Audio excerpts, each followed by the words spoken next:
আসসালামু আলাইকুম। জি বলেন। আপনি জানেন বাংলাদেশে আদমশুমারি শুরু হয়েছে, তো আপনার পরিবারের সদস্য সংখ্যা কয়জন সেটা আমরা গণনা করতে এসেছি। জি বলেন। জি, আপনার নামটা? দিনমজুর। না মানে আপনার পেশা না, আপনার নাম। আমার নামই দিনমজুর। আপনি কি বিবাহিত? জি। কয় বছর হচ্ছে বিয়ে করেছেন? 1 বছর। আপনার কি বাচ্চা আছে? জি 2 জন। মানে আমি 2 বিয়ে করেছি।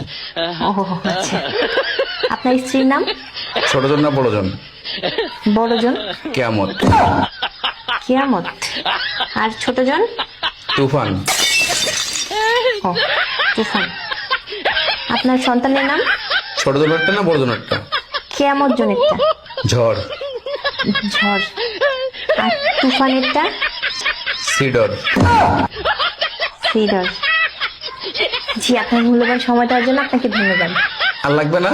না না না, আর কিছু লাগবে না। আর কিছু লাগলে নিয়ে যান। না না, তাহলে ভিতরে এসে চা খেয়ে যান। এখানে বেশিক্ষণ থাকলে সমস্যা আছে। না না না না, আর কিছুই লাগবে না। আপনাকে অসংখ্য ধন্যবাদ, ভালো থাকবেন।